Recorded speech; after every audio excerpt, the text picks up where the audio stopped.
In a single year, the United States will spend more on its military than the next several countries combined. More than China, more than Russia, more than the entire European Union's combined military budgets.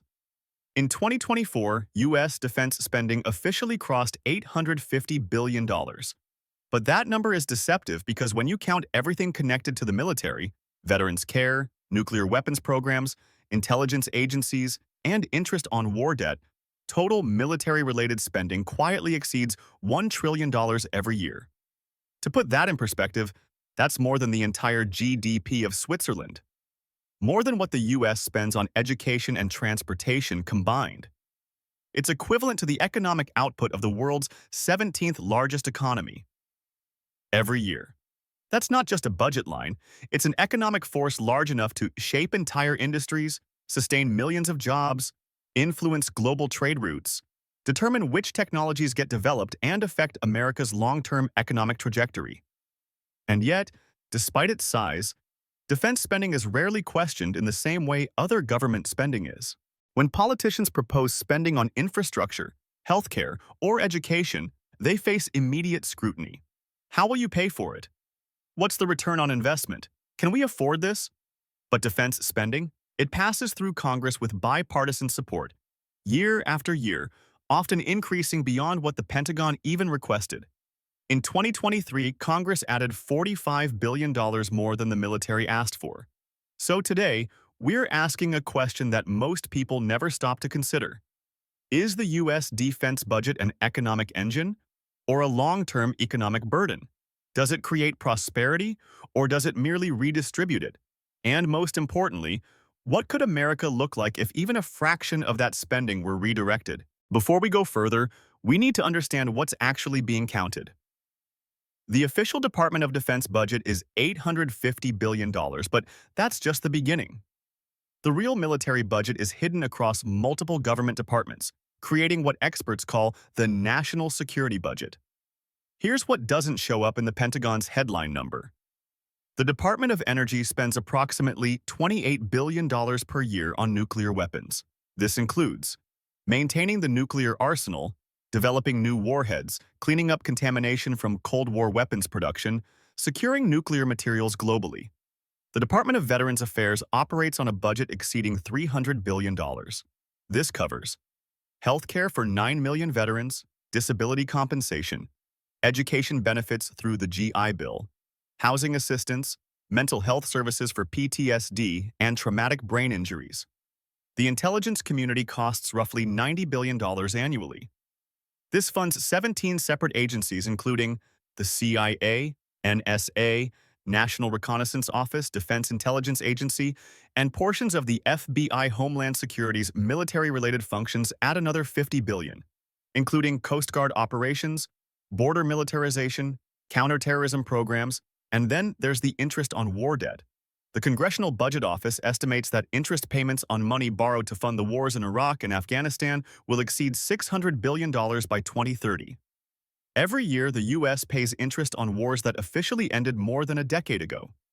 When you add all of this together, America's true military-related spending approaches $1.3 trillion per year. That's nearly 5% of GDP. For comparison, Germany spends 1.5% of GDP on defense. Japan spends 1.2%. Even France, which maintains a nuclear arsenal and deploys forces globally, spends only 2.1%. The United States is not just spending more than other countries. It's spending more relative to the size of its economy. And crucially, this spending has become structurally permanent. It doesn't shrink during peacetime. It doesn't adjust when threats diminish. It only grows. Most people imagine the defense budget as a single pile of money. In reality, it's fragmented across the entire U.S. government. The headline number refers only to the Department of Defense, covering Army, Navy, Air Force, Marine Corps, and Space Force salaries and benefits for active duty troops, weapons procurement, operations and maintenance, military research and development. But even within the Department of Defense, the spending is remarkably imbalanced. Personnel costs consume about 24% of the budget. This includes base pay for 1.3 million active duty troops, healthcare through TRICARE, and retirement pensions for career military housing allowances. Operations and maintenance take another 40%. This covers fuel for ships, aircraft and vehicles, facility maintenance on bases worldwide, training exercises and ammunition, contractor support services, procurement, buying new weapons systems, accounts for roughly 20%. This is where the big-ticket items live. F-35 fighter jets at $80 million each. Virginia-class submarines at $3.5 billion per vessel. Gerald R. Ford-class aircraft carriers at $13 billion each. Research and development claims about 15%. Funding next-generation weapons, hypersonic missiles, autonomous drones, artificial intelligence systems, space-based weapons, but this is only the visible surface. Beyond the Pentagon, the military ecosystem includes the Department of Veterans Affairs, nuclear weapons programs under the Department of Energy, intelligence agencies like the NSA and CIA, Homeland Security military functions, interest payments on debt incurred from past wars. When economists include these, U.S. military spending becomes the largest sustained defense investment in human history. Historically, this was not always the case. Before World War II, the United States had a standing army smaller than Romania's, limited overseas bases, and minimal peacetime defense spending. In 1939, on the eve of World War II, the U.S. military ranked 17th in the world in size, behind Portugal. World War II changed everything. In 1940, defense spending was 1.6% of GDP. By 1945, it had exploded to 37% of GDP. The entire American economy had been converted into a war machine. After the war, most expected a return to normalcy, and initially, spending did drop. But then came the Cold War. The Soviet Union detonated its first atomic bomb in 1949. China fell to communism the same year. North Korea invaded the South in 1950, and American defense spending locked in at elevated levels permanently. National Security Council document NSC 68, written in 1950, formalized this shift. It argued that the U.S. must maintain permanent military superiority over the Soviet Union, not just during wartime. Always. This required a fundamental restructuring of the American economy. A permanent defense industrial base. A standing military of unprecedented size, a global network of bases and alliances, and most importantly, continuous peacetime military spending at wartime levels. The Cold War ended in 1991. The Soviet Union collapsed. The existential threat disappeared, and yet, spending never returned to pre-Cold War levels. Instead, new threats were identified: regional instability, terrorism, and rogue states. The war on terror after 9/11 pushed spending even higher. By 2010, the U.S. was spending more on defense in inflation-adjusted terms than at any point during the Cold War, including the Korean and Vietnam Wars. Today, even as troops withdraw from Iraq and Afghanistan, the budget continues growing because the military is no longer just a security apparatus. It has become a permanent feature of the American economy, an industry that cannot be easily downsized, a political force that resists cuts, and a bureaucratic structure with its own momentum. There's a reason defense spending never shrinks. It's not just geopolitical threats, it's how weapons are bought. The U.S. military procurement system is designed to maximize political support, not efficiency. Take the F-35 fighter jet program. The F-35 is the most expensive weapons system in history. Total program costs exceed $1.7 trillion. That includes development, production of 2,500 aircraft, 50 years of maintenance and upgrades. However, what makes it politically invincible? F-35 components are manufactured in 46 states. More than 1,700 suppliers across the country. Every congressional district has a contractor with F-35 jobs. This isn't accidental, it's strategic. Lockheed Martin, the primary contractor, deliberately spread production across the country. Why? Because when a program creates jobs in 46 states, it becomes nearly impossible to cancel. Cutting the F-35 means cutting jobs in Alabama, Arizona, California, Connecticut, Florida, Georgia. The list goes on. No member of Congress wants to explain to their constituents why they voted to eliminate local defense jobs. So the program continues, even when costs balloon beyond projections, schedules slip by years, performance fails to meet requirements. This pattern repeats across the entire defense industry. The Navy's littoral combat ship was supposed to cost $220 million per vessel. The actual cost exceeded $500 million. The ship suffered from mechanical failures, mission module problems, structural cracks. Yet 35 were built anyway. Why? Because they were built in Wisconsin and Alabama, swing states with powerful senators on defense committees. The problem is structural. Defense contractors are paid on a cost-plus basis for many programs.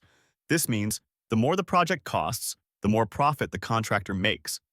There is no incentive to control expenses. Delays and overruns increase revenue.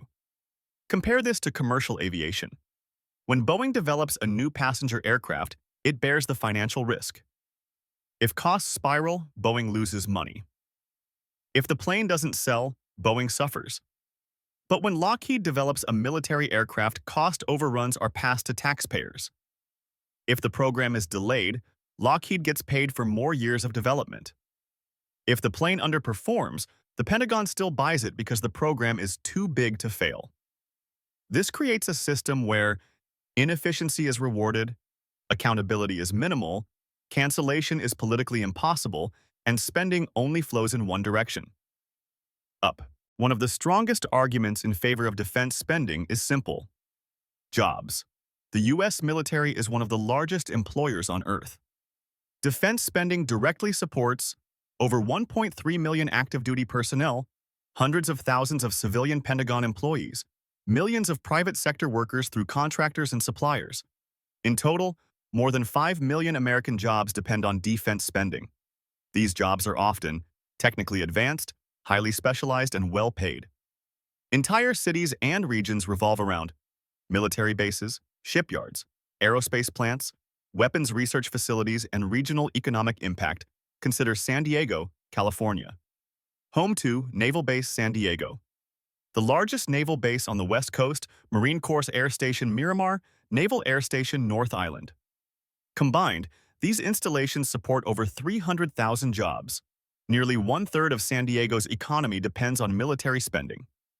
When defense budgets increase, San Diego prospers. When cuts are proposed, the entire region faces economic crisis. The same pattern exists in Norfolk, Virginia, home to the world's largest naval base; Fort Worth, Texas, where Lockheed builds F-35s; Huntsville, Alabama, the Rocket City, dominated by missile development; Charleston, South Carolina, where Boeing assembles military aircraft; Groton, Connecticut, submarine manufacturing capital. For these communities, defense spending isn't abstract. It pays mortgages, it funds schools through property taxes, it sustains local businesses, it is survival. However, economists point out an uncomfortable truth. Defense spending is capital-intensive, not labor-intensive. That means fewer jobs created per dollar spent, employment benefits concentrated in specific regions. Most defense spending goes toward advanced technology, expensive materials, complex manufacturing processes, not wages. A single F-35 costs $80 million, but only a fraction of that goes to workers. The majority goes to titanium and composite materials, avionics and sensors, corporate profit margins, and shareholder returns.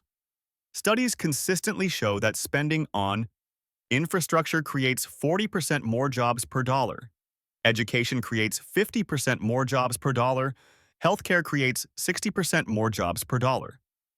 Why? Because these sectors are labor-intensive. Building a highway requires thousands of construction workers. Running a school requires teachers, administrators, and support staff. Operating a hospital employs nurses, doctors, technicians, and service workers. These jobs cannot be automated easily, require ongoing employment, and distribute benefits broadly across the economy. By contrast, building a missile requires highly specialized engineers, expensive machinery, proprietary materials, and once the missile is built, it doesn't create ongoing employment. It sits in a silo until it's obsolete. So, is the U.S. defense budget an economic booster or a burden? The answer is both, and neither. It depends on what you're measuring. Defense spending creates jobs. 5 million Americans depend on it directly or indirectly. For communities built around military bases and defense contractors, it's economic survival. It drives innovation. Historically, military R&D produced transformative technologies. Even today, DARPA funds research that private companies won't touch. It stabilizes regions and global trade. American military presence underwrites the global economic order. Shipping lanes remain open. Allies feel secure. Trade flows freely. These are real benefits, but it also allocates capital inefficiently. Defense spending creates fewer jobs per dollar than infrastructure, education, or healthcare. Much of the money goes to expensive equipment that sits idle. Procurement is driven by politics, not efficiency. It crowds out higher growth investment. Every dollar spent on defense is a dollar not spent on rebuilding infrastructure, expanding education, advancing civilian research, and improving public health. These investments would generate higher economic returns. It adds long-term debt. Wars are financed through borrowing. Veterans' care costs last for decades. Interest on war debt drains resources and it becomes politically self-perpetuating. Defense spending creates constituencies that resist cuts. Contractors lobby. Unions protect jobs. Members of Congress defend bases in their districts. The system sustains itself regardless of actual threats. Defense spending is not just a security decision, it is an economic one. It shapes what kind of country America becomes. A country that builds weapons or infrastructure. A country that funds military research or civilian innovation. A country that projects power globally or invests in its own people. These are not abstract choices. They are budget choices made every year by elected representatives who respond to political pressure. The question is not whether defense spending has value. It does. The question is, how much is enough and what is the cost of having more than enough?